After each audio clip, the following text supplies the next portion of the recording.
भगवान श्री सूत जी कह रहे हैं शौनक आदि ऋषियों से कि आज माता पार्वती के तेज को देखकर भगवान शंकर कामांध हो गए और उसके कारण पार्वती जी को तो छू नहीं पाए, भय के कारण, डर के कारण। भजन, ध्यान, व्रत, उपवास, इन चीजों का कड़क नियम अगर पत्नी पालती है तो पति को भी पत्नी से डर पैदा हो जाता है।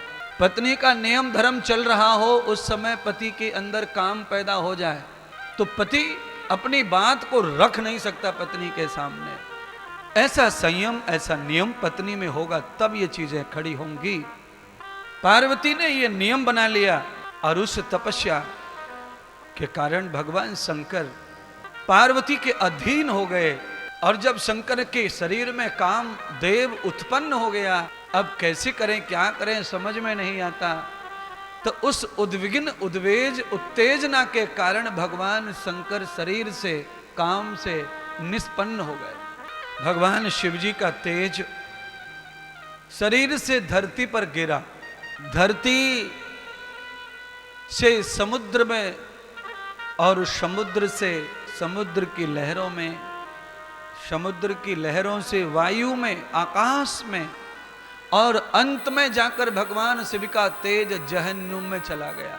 धरती नहीं सहन कर पाई, समुद्र सहन नहीं कर पाया, इतना खतरनाक भगवान का तेज था। वायु, आकाश सब घबरा गए, भगवान के तेज को कोई सहन नहीं कर पाया, जहन्नुम में चला गया। भगवान शंकर जब तेजहीन हो गए तो पार्वती से दूर कैलाश चले गए।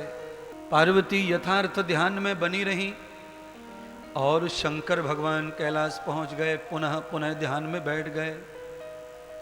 5 वर्ष भगवान शंकर ने ध्यान फिर से किया। 5 साल बीत गए, फिर लौटकर कैलाश पर आए, सोचा कि अब गृहस्थ शुरू करें। पार्वती ज्यों की त्यों और ज्यादा शक्ति और तेज से भर गई पार्वती। शंकर भगवान नजदीक भी नहीं आ पा रहे हैं, इतना तेज, इतनी आभा पार्वती के अंदर उत्पन्न हो गई। और आप ध्यान कर लो, जो व्यक्ति वास्तव में ध्यान भजन करता है, बकवास नहीं करता, उसकी आभा ऐसी होती है कि वो यूं खींचती है, सबको अपनी ओर खींचती है। और जिस व्यक्ति में खाली बात है, ध्यान भजन नहीं है, उसकी आभा कभी खींचेगी नहीं किसी को, किसी को भी मोहित, आकर्षित नहीं कर सकती। अगर कोई आवाज, कोई स्वरूप हमें आकर्षित कर सकता है हजारों किलोमीटर दूर से, तो जरूर उस आभा में कोई शक्ति समाई है, कोई आराधना, कोई साधना समाई है।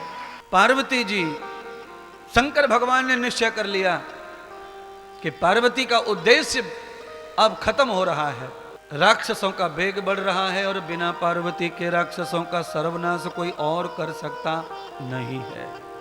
शंकर भगवान ये जानते हैं, पार्वती को ये सिखाया कि बिन हरि भजन जगत सब सपना। भजन के सिवाय जगत में सब कुछ सपने के समान है। आज है कल नहीं, आज ऐसा कल वैसा। एक ही आदमी, जीवन साथी भी कई रूप बदल सकता है जिंदगी भर में।